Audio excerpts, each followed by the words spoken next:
افغان طالبان کی معاونت سے پاکستانی اسٹیبلشمنٹ اور تحریک طالبان پاکستان کے مابین جنگ بندی کے لیے ہونے والے مذاکرات کے دوران خیبر پختونخوا میں ضم ہونے والے سابق قبائلی علاقوں میں دہشت گردوں کی جانب سے سیکیورٹی فورسز پر حملوں میں تیزی دیکھی گئی، جس کا بنیادی مقصد پاکستانی ریاست کو دباؤ ڈال کر معاہدے پر مجبور کرنا تھا۔ شمالی وزیرستان سے تعلق رکھنے والے مقامی صحافیوں کے مطابق گزشتہ 3 برسوں میں ٹارگٹ کلنگ کے 170 کے لگ بھگ واقعات پیش آئے ہیں، جس میں 180 افراد شہید ہوئے۔ اس سال اب تک دہشت گردی کے 54 واقعات پیش آ چکے ہیں، جن میں زیادہ تر کی ذمہ داری تحریک طالبان پاکستان نے قبول کی ہے۔ یہ واقعات اب جنوبی وزیرستان، باجوڑ، محمد اور دیگر قبائلی علاقوں میں بھی پھیل چکے ہیں۔ تاہم حکومتی اور ریاستی حکام کا موقف ہے کہ تحریک طالبان کے ساتھ فائر بندی کے معاہدے کے نتیجے میں اب تک قبائلی علاقوں میں دہشت گردی کے واقعات ختم ہونے جا رہے ہیں۔ یاد رہے کہ تحریک طالبان اور پاکستانی فوجی حکام کے درمیان افغانستان کے صوبہ خوست میں طالبان کے وزیر داخلہ سراج الدین حقانی کی ثالثی میں مذاکرات کے دوران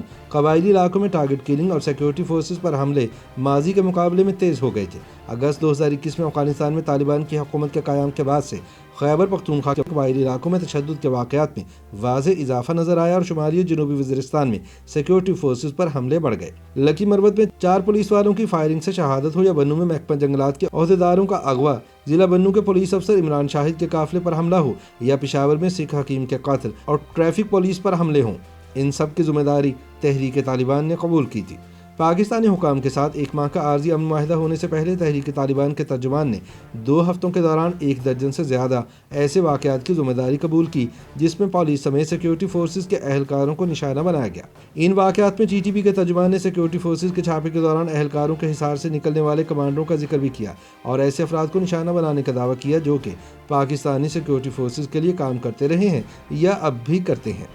تجزیہ کاروں کا ماننا ہے کہ سب واقعات ایسے وقت میں ہوئے جب پاکستانی حکام اور تحریک طالبان کے مابین امن مذاکرات چل رہے تھے، لہٰذا یہ سمجھنا مشکل نہیں کہ ان حملوں کا بنیادی مقصد ریاست پاکستان کو گھٹنے ٹیکنے پر مجبور کرنا تھا اور بالآخر ریاست نے سرنڈر کر دیا۔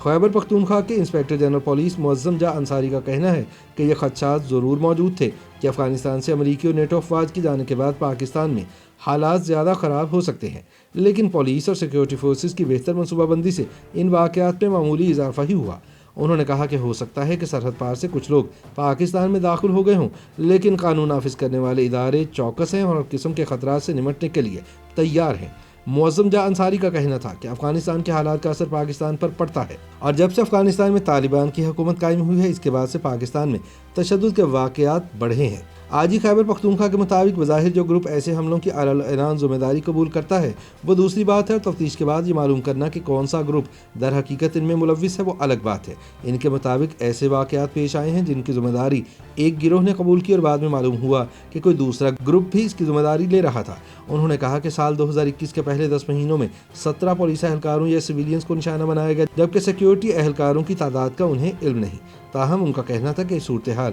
کچھ زیادہ تشویشناک نہیں۔ معظم جاں انصاری نے بتایا کہ داعش اور TTP کے چند ایک لوگ موجود ہیں، یا ایسا کہیں کہ بچے کچے لوگ ہیں، کوئی زیادہ تعداد یا بڑے گروہ ہرگز نہیں، اور یہ کوئی متحرک نہیں، اور کبھی کبھار تو کوئی ایک آدھ واردات کر جاتے ہیں لیکن کوئی بڑی کارروائی نہیں کر سکے۔ تاہم دفاعی تجزیہ کار سوال کرتے ہیں کہ اگر خیبر پختونخوا اور اس سے ملحقہ قبائلی علاقوں میں TTP کی دہشت گردانہ کارروائیاں پاکستانی حکام کے لیے پریشانی کا باعث نہیں تھی تو پھر تحریک طالبان کے ساتھ معاہدہ کر کے ریاست پاکستان نے اپنی رٹ کا جنازہ کیوں نکالا ہے؟